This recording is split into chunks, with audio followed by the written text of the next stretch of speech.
massive room with a large staircase and expanding part of the city into the underground. After a few hours, most of the digging was done. Yeah, for sure. And then I began outlining smaller buildings along the sides. The idea was that I wanted to turn these into sort of a miniature version of the actual city that's on the outside. Next up was the ceiling.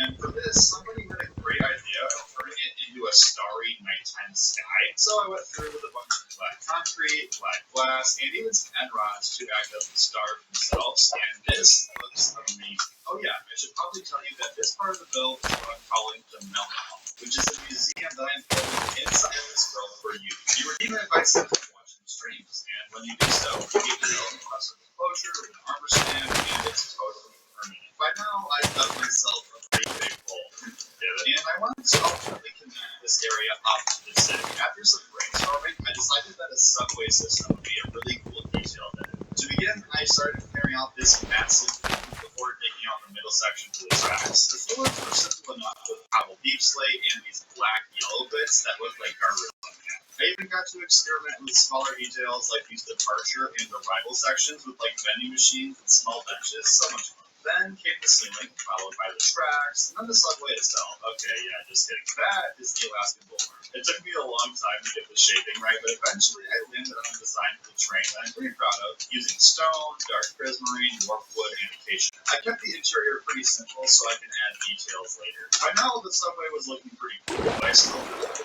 add a little bit of life. So to fix this, I started working on the sidewalk, going into this raw effect using colored glass and rods. It looks like a hyperspeed tunnel entering a wormhole or something like that. I don't really know, but it's pretty cool. And now the subway was done, but I still had one more idea to add.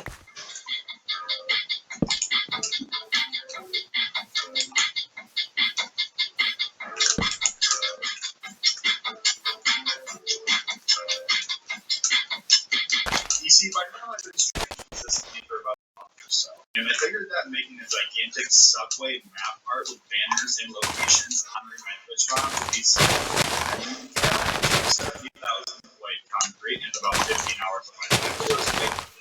Okay, well, that was a fun segue, or should I say subway? I'm sorry. But now it was back to the city, this time starting on the front side of the buildings. I wanted these to be very detailed because I'll be looking at them constantly. Having lots of smaller shops was something that I envisioned, so I began building what would eventually become a cat cafe. I even did some redstone and made the letters flicker. Then I added this cyber-like thing in the garage. I swear to God, if any of you tell me it's a snail, I'm making it. Then I began upping my sign game by making these cool shapes and blue. Next to that was a round shop, and apart from being adorable, I realized here that I could pretty much make any shop I wanted to as long as the billboard was cool. The next few streams were extremely fun. I built a tree shop, a coffee shop, a skate shop. Every day I just were coming up with so many cool building ideas. More apartments, an arcade, a karaoke bar. Even a real building confidence was at an all-time high right now. I was learning that as long as I kept shaping mine, I could pretty much build with any block that I wanted to. As the weeks went on, the city got a gym, a pizza place, a mechanic, heck, even an ice cream shop. This place had hot dogs, tacos, shoes. I mean, the city had it all right there. Not to mention the fact that through a different street board, a bunch of you guys got a permanent spot along the city street. Look at the gym, it's so cool. For the first time since its creation, my hardcore world was feeling a lot less cozy. By now, I was a little bit burnt out from exteriors, so I took a break to do some interior planning. And I made sure to keep the bedrock part of the floor just to flex a little bit. I did a little bit of interior work with this storage area for the mop head, which by the way, I use a data pack for that. And they even took a day to build this cat cafe, which is so cool. I said earlier in the video that I wanted to connect the Melon Hall subway system up to the city directly. Now it was time to do that, starting with an insanely long tunnel.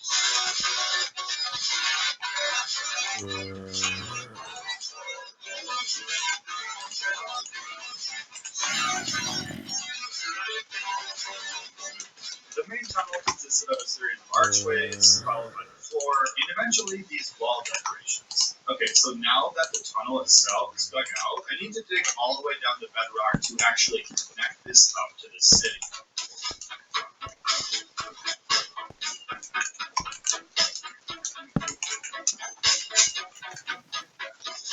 I don't think it's very cyberpunk, but this purple black stone spiral tunnel funnel thing is so cool, and it ties the entire build together. It's better utilize the space so it's not just entirely a boring hole in the ground. I tested the idea of adding in more hyperspeed portals along the edges, kind of like the ones that I built in Subway. I thought it looked pretty good, so I ended up building 5 portals on each side of different colors. The idea here is simple. The pink portal on one side leads to the pink portal on the other side. To further sell the ideas that these are actually portals you can travel through, I tried my hand at building a couple of flying car spaceship things, and then built around it as if the portal was passing the object through. That was a good start. Next up, I wanted a simple way to build a massive area of untouched bedrock, so I began building up these ancient city ruins. The idea here is that these buildings were once part of an older city that had been destroyed when Cyberpunk City came to life. I spent the next couple of days finishing out the exterior buildings, adding in more and more moss and greenery to suggest that this section has been long abandoned. And now it's time for arguably my favorite detail of the entire city. I wanted to wires and make it look kind of like a computer motherboard or like a wiring diagram of sorts. I used a gradient of calcite going all the way into Blackstone to add more shading, and even though it took about 15 hours of work, this was such an amazing detail of the city. And with that, my friends, the city was officially complete. Wait, what?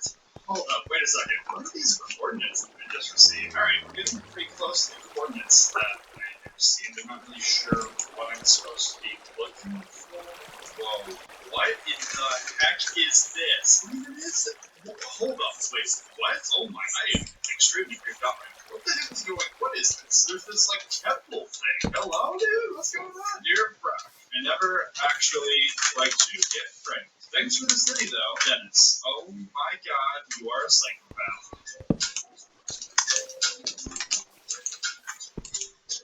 I have a problem. You see, over 2,000 days ago, I began constructing this massive underground base known as the Undergrowth. At the time, I called it a mega base, because up to that point, it was the biggest thing I had ever built in Minecraft. But having just spent the last 7 months working to improve my building skills, I'm realizing now that this place feels kinda small. So let's change that today and give this base the title it truly needs.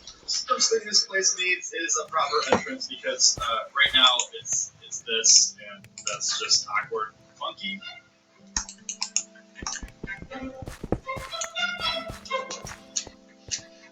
Okay, there we go. And now I think it would be really cool and also very fitting if we go ahead and build a massive custom tree right here to symbolize the entrance of the base. So I grab that. Okay, to start things off, I think we'll go ahead and grab some oak wood here from the tree farm. I have some. And next up, we need some leaves. So we'll go ahead here and just use like some regular old-fashioned oak leaves. Those will be pretty good for an oak tree, that is.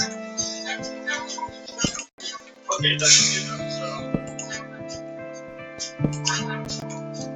With the entrance to the base officially complete, it was time to start expanding way down here. And I think right through here is actually going to be a great place to start digging. I made these like hallways ages ago, and yeah, I've never done anything with them, so that was not good. Okay, dude, there are so many caves I have not explored in this world. They're actually crazy. They would have found this at some point. After getting sidetracked and maybe a little bit lost lighting up nearby caves, I continued expanding the tunnel, going through with a similar long, twisting, winding shape that I've used in the past. Okay, and there we go. I think the tunnel is pretty much dug out now. It was all the way down here, wraps around this all the way over here. Okay, so to start things off and just make sure I have this shaping right, I think we'll go through here with some sort of slabs just to ensure I can actually walk up and down these things. Now we'll go through down in bits and pieces of the blocks. And now we'll go through here down in the blocks. And finally, we need some blocks. Over here is the muscle arm. It's been over a year since I've used this thing. What are the odds of the first thing? Go ahead and turn this bad boy on. Okay, yeah, it doesn't work. With the floor in place, I spent the next morning going through and filling in the walls and the ceiling with the same pattern. I also went through with some leaves and some glowberries, which, apart from adding some nice lighting, they make the whole area feel very crammed and crowded, which I really quite like. And after a couple hours of work, the tunnel is complete. It's so immersive in here, dude. I honestly just love the vibes. But we're just getting started, because now I want to go ahead and start expanding this way into the actual underground base. And I think we'll go ahead and kind of turn this into a Hobbit hole style entrance.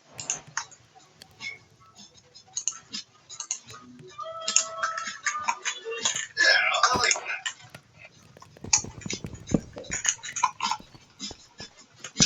Ooh, I like that a lot. A little extra layer in there. Ooh, that's nice. So the idea here is that we're going to make this into an underground dwarven kingdom, and for that I need a really big hole. And first, I think it'd be good if we went through and made this into a massive circle just to get the shape. So I went through and began outlining a circle of 50 feet diameter. You see, at this point, I didn't really know how big the final build would be, but I wanted to make sure I had enough room to work with. Oh, what you doing, dude? How you doing? How's your day going? Oh my god, there's a whole army in here. Alright, that's one way of doing things. I continued digging until there was a very important distraction. You ever see an idle couch? Got it.